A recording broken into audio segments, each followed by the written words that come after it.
Assalamualaikum warahmatullahi wabarakatuh. Perkenalkan, nama saya Ihsan Farid. Saya di sini sebagai moderator dari kelompok 3, yang dimana kelompok kami akan menjelaskan tentang fungsi koordinasi dan pengawasan. Nah, di sini saya bersama teman-teman saya, yaitu Sritia dan Reza Ananda. Nah, untuk mempersingkat waktu, langsung saja kepada pemateri pertama. Persilahkan. Materi pertama yaitu definisi dan fungsi koordinasi. Yang pertama yaitu definisi koordinasi. Koordinasi adalah langkah menetapkan mekanisme untuk menyatukan kegiatan dalam suatu departemen tertentu, suatu kesatuan, dan dapat memonitor keefektivitasan integritas tersebut. Definisi koordinasi menurut para ahli. Yang pertama yaitu menurut Handoko. Koordinasi adalah proses pengintegrasian tujuan-tujuan dan kegiatan-kegiatan pada satuan-satuan yang terpisah, departemen atau bidang-bidang fungsional suatu organisasi mencapai tujuan organisasi secara efisien.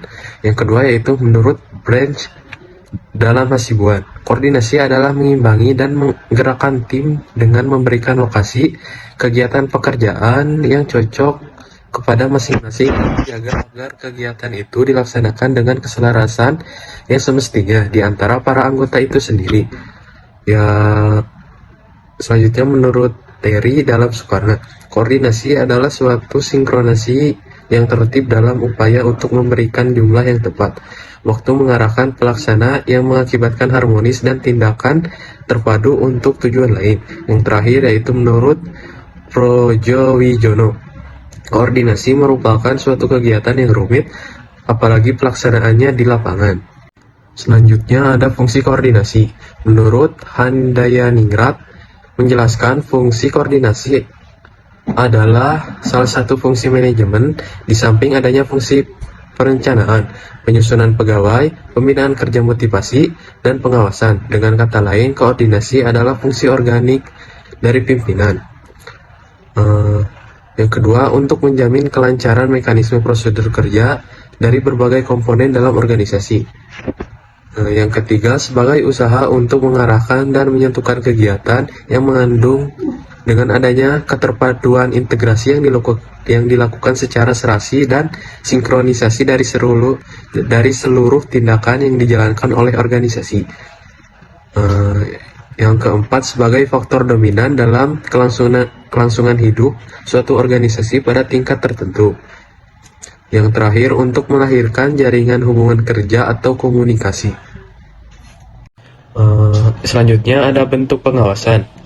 Pada dasarnya terdapat 3 bentuk pengawasan. Yang pertama yaitu pengawasan pendahuluan atau feed forward control, dirancang untuk mengantisipasi masalah-masalah atau penyimpangan dari standar atau tujuan dan memungkinkan koreksi dibuat sebelum suatu standar atau tujuan dan memungkinkan koreksi dibuat sebelum suatu tahap kegiatan tertentu.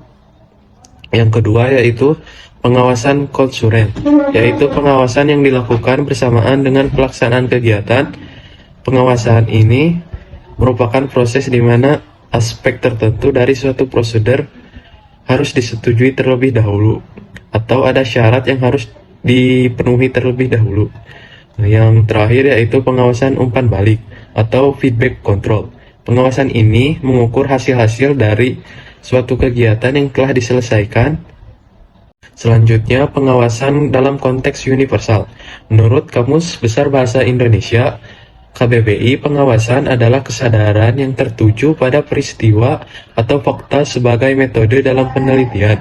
Menurut Robert J. Mockler, pengawasan yaitu usaha sistematik menetapkan standar pelaksanaan dengan tujuan perencanaan, merancang sistem informasi umpan balik, membandingkan kegiatan nyata dengan standar, menentukan dan mengukur penyimpangan, dan mengambil tindakan koreksi yang menjamin bahwa semua sumber daya yang dimiliki telah digunakan dengan efektif dan efisien.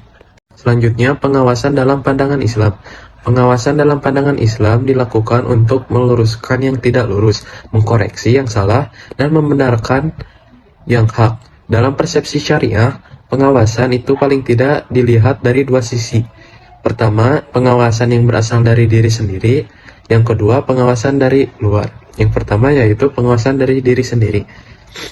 Pengawasan yang bersumber dari keimanan dari seseorang kepada Allah Subhanahu wa Ta'ala. Seseorang yang kuat keimanannya yakin bahwa Allah pasti mengawasi semua perilaku hambanya, maka ia akan selalu hati-hati ketika ia sendirian. Yang kedua yaitu pengawasan dari luar diri sendiri. Merupakan pengawasan dari luar diri sendiri adalah dalam kehidupan sehari-hari di dunia, dan kenyataannya masih banyak orang yang dikalahkan oleh moral hazardnya. Yang penting yang sekarang, soal akhirat itu soal nanti, sehingga terjadilah tindakan perbuatan yang menyimpang, menyalahgunakan dan sejenisnya yang bertentangan dengan hukum Allah. Tahapan dan mekanisme pengawasan. Pengawasan yang terprogram dilaksanakan melalui tahapan-tahapan berikut. Yang pertama adalah menetapkan standar. Kegiatan pengawasan adalah mengukur atau menilai pelaksanaan atau hasil pekerjaan daripada pejabat atau pekerja. Untuk dapat melakukan pengukuran harus mempunyai alat pengukur atau standar. Yang kedua adalah pengukuran kegiatan. Agar pengukuran kegiatan dapat dilakukan secara tepat, perlu diperhatikan beberapa hal. Yang pertama, berapa kali pelaksanaan seharusnya diukur. Yang kedua adalah dalam bentuk apa pengukuran akan dilakukan. Yang ketiga adalah siapa yang terlibat dalam kegiatan pengukuran. 3. Membandingkan kegiatan dengan standar. Langkah ini dimaksud untuk mengetahui ada tidaknya penyimpangan-penyimpangan atau deviasi. Penyimpangan-penyimpangan dianalisa untuk mengetahui mengapa standar tidak dapat dicapai dan mengidentifikasi penyebab-penyebab terjadinya penyimpangan.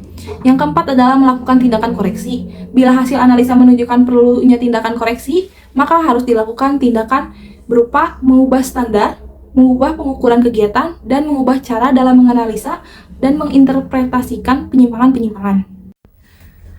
Kepercayaan dan pengawasan. Kepercayaan dan pengawasan tidak dapat dipisahkan. Seorang pemimpin boleh percaya kepada bawahan, tetapi dengan kontrol. Sebuah kepercayaan yang diberikan tanpa adanya kontrol sering disalahgunakan. Banyak terjadi kasus orang kepercayaan yang tiba-tiba berkhianat. Hal itu terjadi karena kepercayaan yang diberikan terlalu berlebihan dan tidak ada mekanisme kontrol. Jika bertransaksi dengan rekan bisnis, transaksi itu harus jelas. Walau bukan 1-2 kali melakukan kegiatan usaha dengan rekan bisnis tersebut, jika telah berbicara mengenai uang, segalanya harus jelas. Oleh karena itu, dalam Al-Quran dikemukakan bahwa setiap transaksi harus dicatat. Karena jika tidak, kepercayaan ini dapat hilang dan penyesalan akan timbul belakangan. Landasan koreksi dalam Islam. Sebuah koreksi terhadap suatu kesalahan dalam Islam didasarkan atas 3 dasar. Yang pertama, tawasau bil haqi, saling menasehati atas dasar kebenaran dan norma yang jelas. Tidak mungkin sebuah pengendalian akan berlangsung dengan baik tanpa adanya norma yang jelas. Norma dan etika harus jelas. Norma dan etika tidak bersifat individual, tetapi harus disepakati bersama dengan aturan-aturan yang jelas. Yang kedua, tawasau bisobri, saling menasehati atas dasar kesabaran. Pada umumnya, seorang manusia sering melakukan kesalahan yang pernah dilakukan. Oleh karena itu, diperhatikan tawasau bisobri atau berwasiat dengan kesabaran. Koreksi yang diberikan pun harus berulang. Disinilah pentingnya kesabaran. Yang ketiga, tawasau bil marhamah, saling menasehati atas dasar kasih sayang. Hal ini ditetapkan dalam Al-Quran Surat Al-Balad ayat 17 yang artinya saling berwasiat dalam kasih sayang. Tujuan melakukan pengawasan, pengendalian, dan koreksi adalah mencegah seseorang terjerumus pada suatu yang salah. Tujuan lainnya adalah agar kualitas kehidupan terus meningkat. Inilah yang disebut dengan tausiah. Koordinasi dan pengawasan dalam Islam. Yang pertama, koordinasi dalam Islam.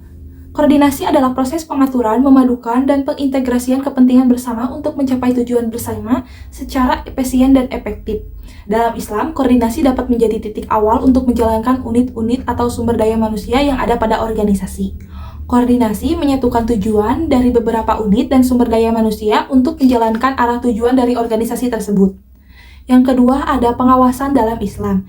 Dalam perspektif Islam, pengawasan adalah penerapan prosedur yang telah ditentukan dan diatur sesuai rencana serta kinerja dari peran yang telah ditentukan organisasi. Hal ini berarti melaksanakan rencana, memastikan bahwa hasilnya akan mengkonfirmasi dengan rencana yang sebenarnya dengan prinsip tauhid atau unity.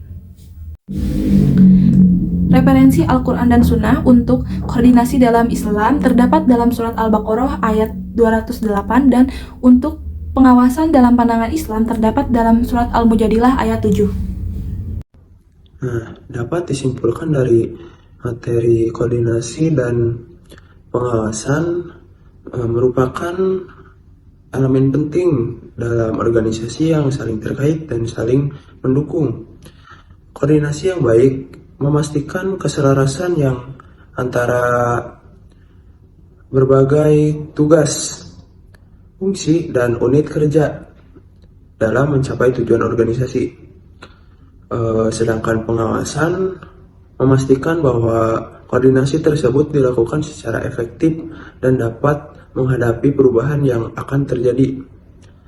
Ada prinsip-prinsip pengawasan seperti jaminan keselarasan, tanggung jawab, akuntabilitas, dan koordinasi yang berkelanjutan.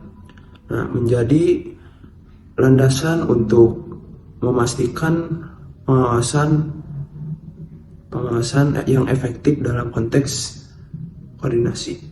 Mungkin dicukupkan sekian kesimpulan dari saya. Terima kasih.